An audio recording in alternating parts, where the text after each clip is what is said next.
Maxwell says that leadership is visual. People do what people see.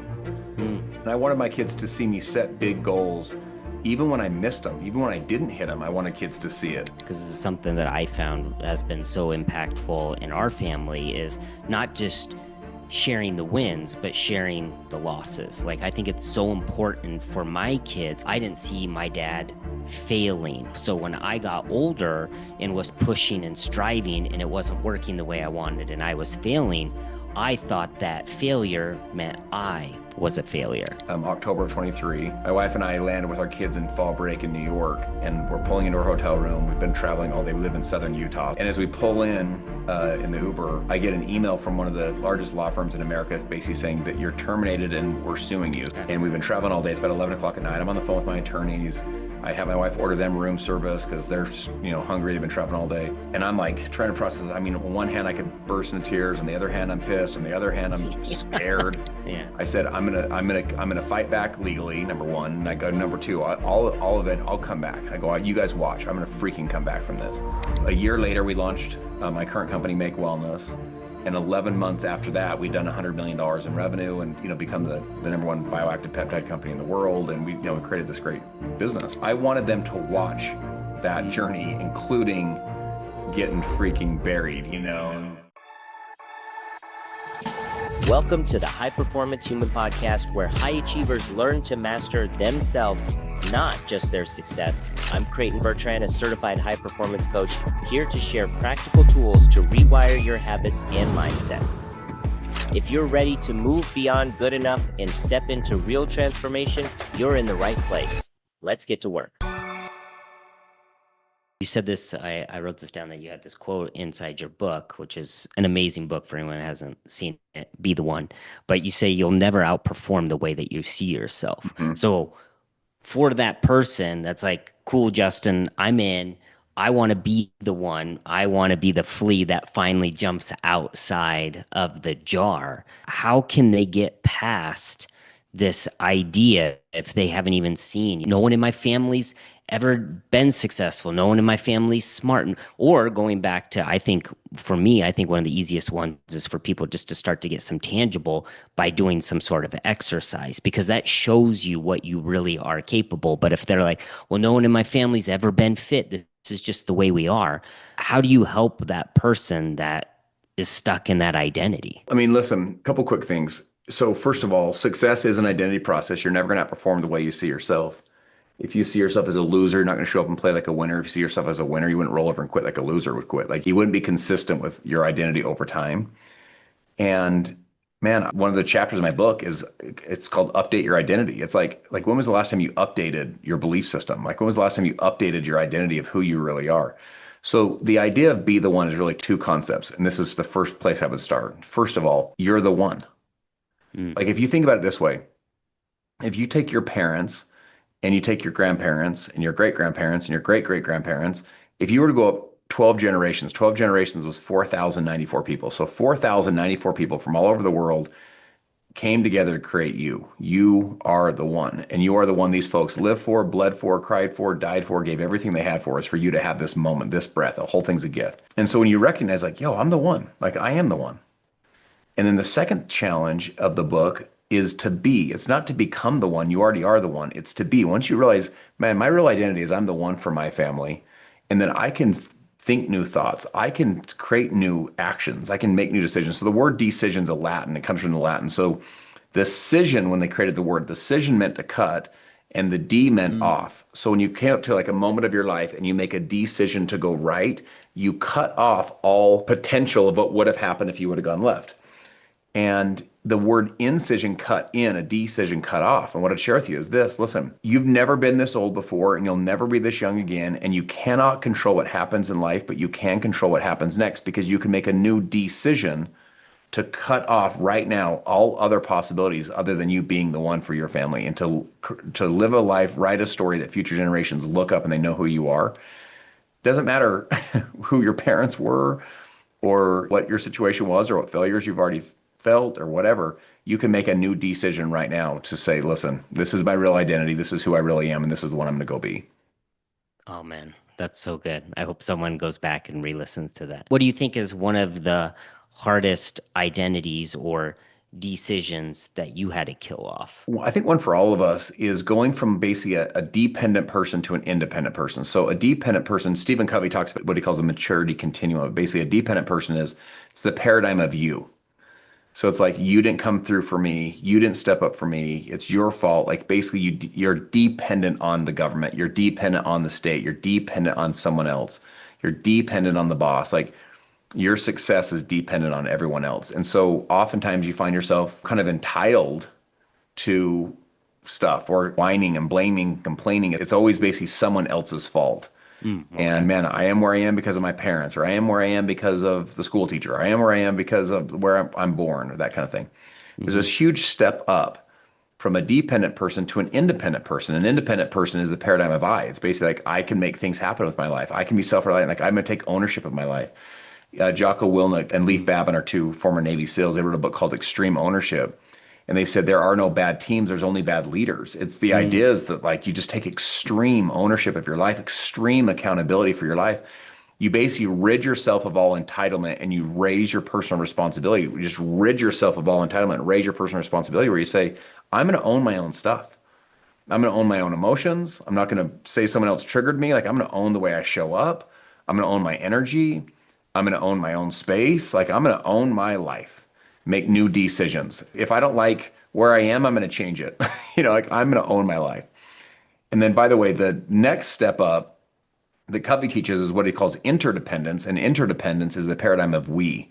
And the idea is we can do things together. We can collaborate. And this is the real power of another way to just completely change your life is the laws of association.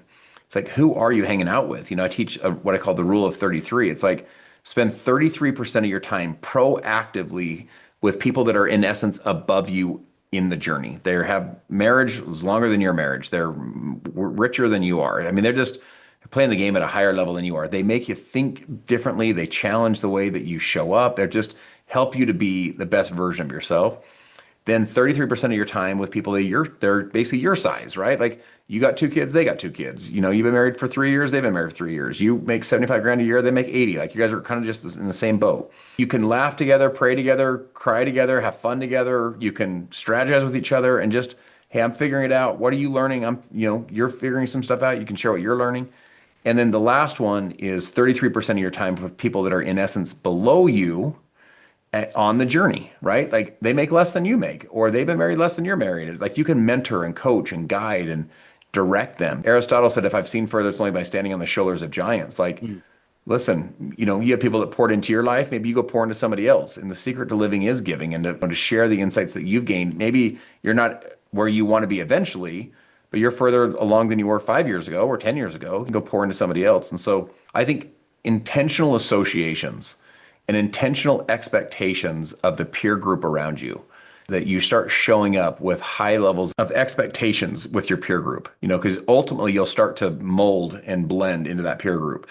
And so you want to really be highly intentional with who you're hanging out with. I want to thank you for coming on the show and putting me in one of these 33. So totally thank you for doing that.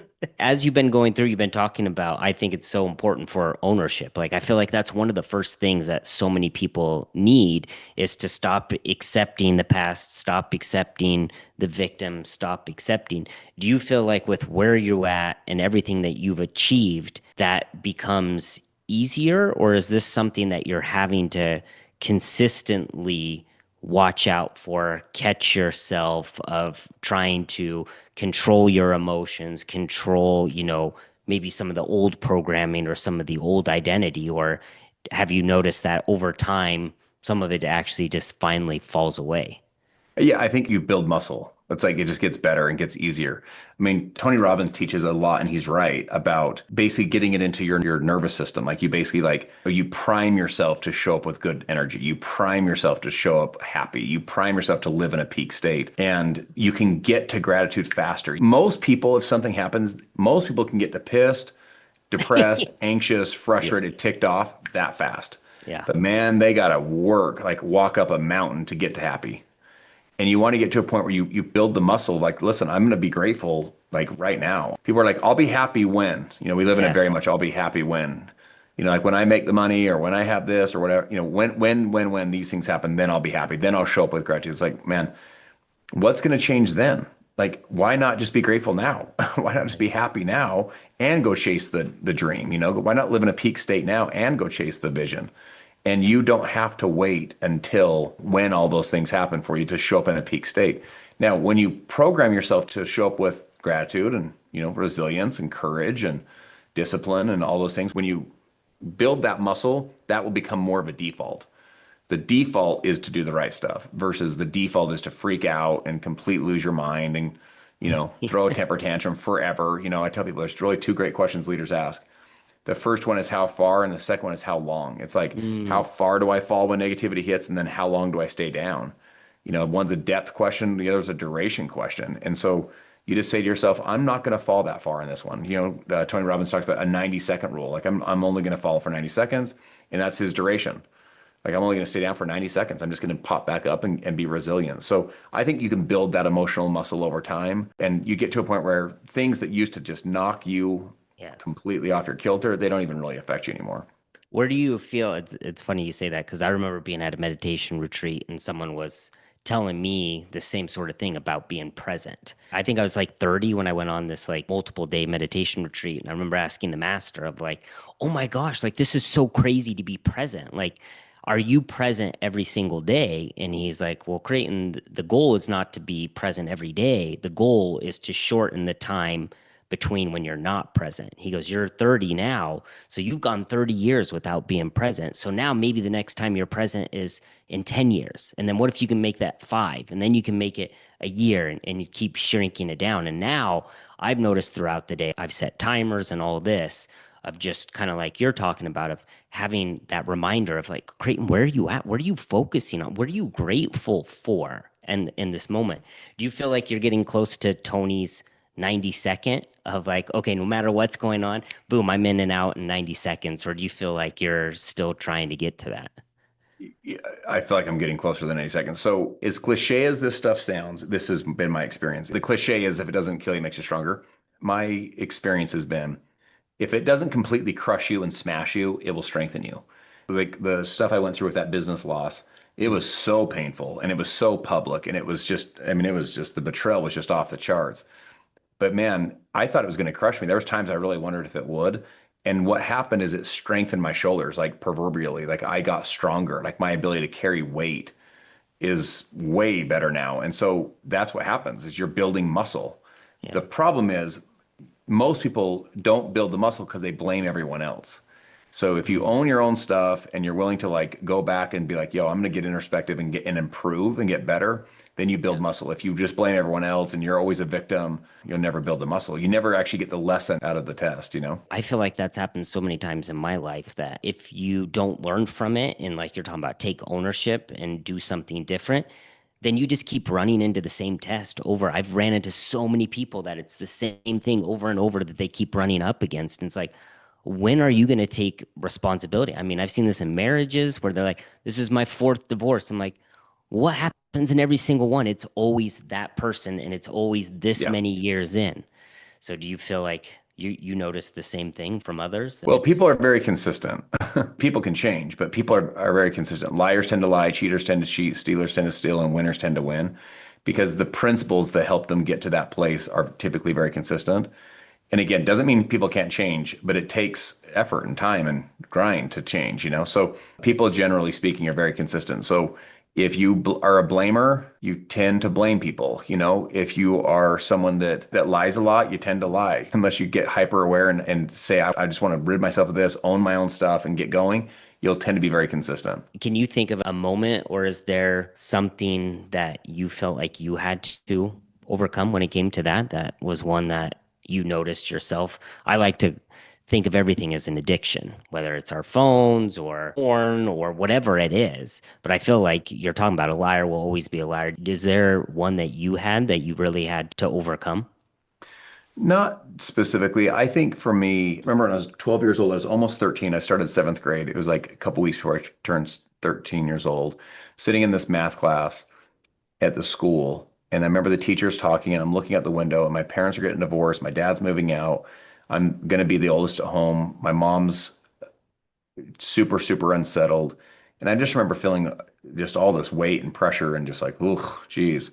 And I also remember it was like, if you think of those little cartoons where you have like a little bad angel on the one shoulder and like a little good Yeah. angel on the other shoulder, Uh-huh. the little bad angel was like whispering in my ear. It's like, dude, you can do whatever you want now. Like you can go have sex with girls, you can go drink alcohol, you can go do drugs, you can flunk out of school, you can go get in fights, you can do whatever you want. And it's Because your like for the parents rest were of your getting a life, you can blame it on divorce, your or parents. I was like, oh, that's interesting. And then the other little good angel was on my other shoulder saying, yeah, you can go do all that stuff, but it's ultimately your life to live. And so all these decisions, you'll have to live in these decisions. And it's like, so don't do it because you're ruining your life and you can blame them, but it's ultimately your life. You're the one living the reality of the life too. And I fortunately kind that's of a picked good a little point. good angel, and I just feel like I'm in no way saying I'm perfect or that I haven't made stupid mistakes or any of that. It's not that. I'm just simply saying I stacked good disciplines over time is basically what happened. Mm, And so I didn't have a bunch of things that I stacked on that I had to like go root out. I just kind of stacked really small, good decisions, just little small ones over time. And the consistency compounds over time. And, like I'm 45 years old now. When I was 15, I've literally worked out 4 to 5 days a week. This is just to make a point. I worked out 4 to 5 days a week for 30 years in a row. Like you could set your clock to it. Like it's like a little decision I made there and then I did it the next day and the next day. And it was really hard at first and it was hard and inconvenient. And then now it's just part of what you do because it's just part of your rhythm and your habit. right. And Aristotle says that excellence is not an act, it's a habit. And he says, therefore, you are what you repeatedly do. And I tell people, you are not what you did. We all make mistakes. We all do stupid stuff. We all screw up. But you are what you repeatedly do. And so if you're repeatedly doing stupid crap, that's the stuff you want to fix because it's the ongoing. Now, we all make mistakes, but you want to build good habits, good patterns because your habits will ultimately define your whole life. Was that moment when you were kind of deciding between the good and bad angel? Is that when you decided who you wanted to kind of become? Is Yeah, that when yeah, this I think, whole yeah, choose the one started yeah, for you? yeah. I remember just thinking, I just remember thinking I'm going to own my stuff. I don't want to blame it on my parents. Like I don't want to live that life where I blame it on my parents. And it's funny now when you think about this little 12, 13-year-old kid having this conversation in the math class at school. I look back and I'm actually really proud of him. Like, good job, Yeah. dude. Good for you. But sometimes we learn lessons different ways. Sometimes we have to smash on rock bottom to really learn the lesson. But listen, a smart man or woman learns the lesson by the warning of because people's lives are either a warning or an example, like the Mm, warning of what not that's to do good. or an example of what to do. But the other thing I'd share with you is this, though. A smart man learns by everyone else's example or by their own example. A wise man learns by everybody else's. Like, Mm. you don't have to go smash your face against the wall to know that's not a great idea. Like, I just watched some of the other ones. I was like, no, I'd rather just not do that. And that kind of helped to just follow the warnings of watching other people do it. I'm just so fascinated that when you or parents were going through that and you were kind of, I mean, studying so much psychology, human behavior, and how important your family is. When your family gets broken, that literally breaks your foundation of what to believe in. And this is where, like you're talking about, a lot of kids will make a decision that they'll be like, life is meaningless, nothing matters. Like everything that happened in their life is questioned because they come home and that's where your stable foundation's supposed to be. So I would congratulate you and 12-year-old Justin as well for choosing the right thing. After you did make that choice though, was it faith? Was there something that was continuing to pull you to continue to listen to that good angel, or was it just all rainbows and roses that you never came to a point where you came to a juxtaposition where you're just like, okay, well, I'm tired of listening to the good angel. This one hasn't been helping and been as fruitful. I'm going to go start doing some bad things and learn from that. Yeah, I mean, still had those. I mean, particularly as I went through like my end of my ninth grade, into my sophomore year, into my junior year. But it was more, I remember I had this realization once at the end of my junior year. I was on a drive actually it was kind of cool. I was overlooking kind of the valley. And it was kind of having, I felt like God started working on me at this point in my life, like really started working on my heart. And basically, the feeling I had was I had a natural charisma and I had a natural ability to connect with people. Hmm. and to galvanize people. Like I could, if I walked out to recess and everyone's like, let's play baseball, I could be like, guys, let's go play basketball. And I could get them to go play basketball. Like I just had this kind of ability to galvanize the group. And I had used that charisma and ability to connect with people and that sincerity and that authenticity. I'd used it more to like kiss girls, basically, as a Mm, kid. And I remember thinking to myself, felt kind of ashamed because I was like, I basically used it not for evil, but just basically for my own selfishness. selfishness. Yeah. And I just remember thinking like, I'm going to use it to like uplift people Mm, and like uplift these girls, these 16-year-old girls, I'm like trying to uplift them and make them feel better about themselves mm, versus break their heart after I wasn't that interested. And just a little shift like that. And that gifting has been part of what's built my whole career, that gifting with people. And so, but using it more to uplift and inspire and take care of people and nurture people and pull out the best in people versus for just kind of my own kind of selfishness. oh, I love that.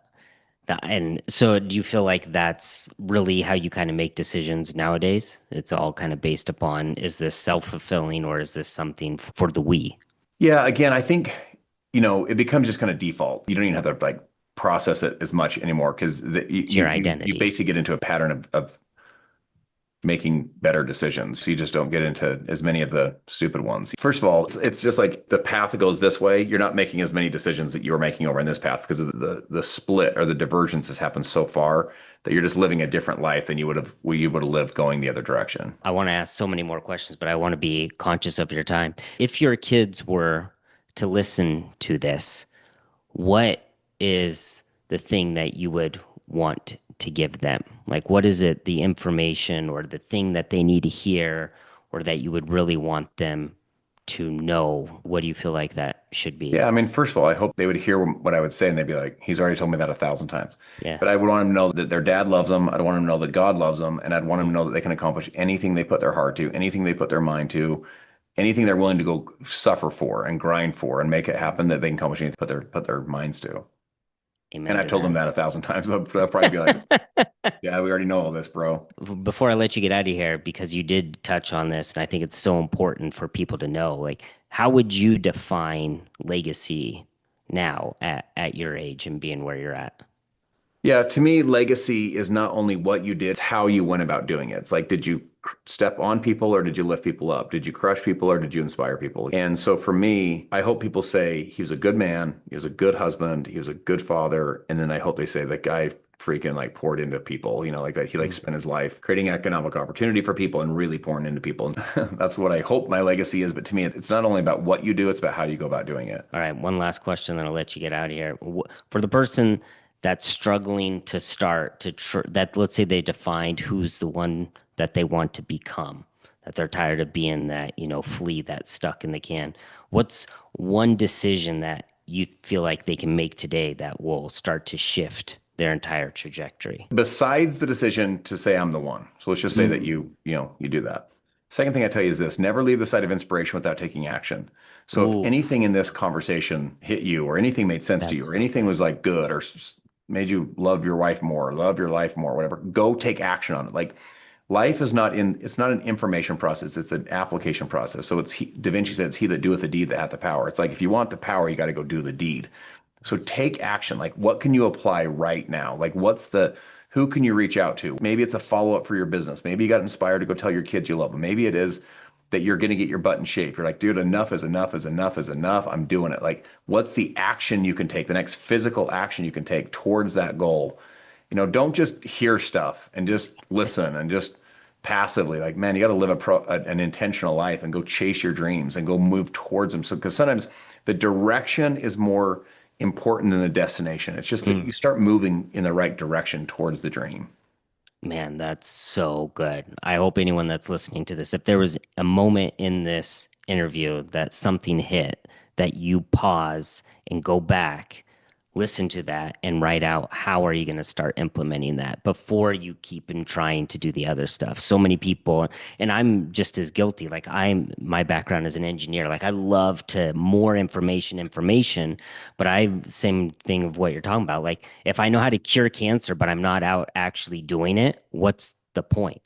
So as soon as you get that inspiration, go implement it. Justin, man, thank you from the bottom of my heart for you giving us some of your time, for being here with us. For anyone that's interested, I cannot recommend the book, Be the One. I see it up there on your, I guess it'd be your right. For anyone that's interested, go check out that book. It is phenomenal. There's so many good things in there. If anyone's interested, I know you're on Instagram a lot. You have your YouTube and you also have your podcast. Is there anything else? I know you have your coaching events as well. Is there any Yeah, other so way just, people can I connect? am justinprince.com, or I am Justin Prince, or Justin Prince across all social platforms. I put out a ton of content, a ton of free content to see if I could, help you on your journey and help you, add some value. So if I can make a difference in your life, I'd be certainly happy to, and we'd love to get connected with your audience. Awesome. Well, thank you again, brother. I appreciate you. And for anyone that hasn't, go check him out. He is amazing. All right.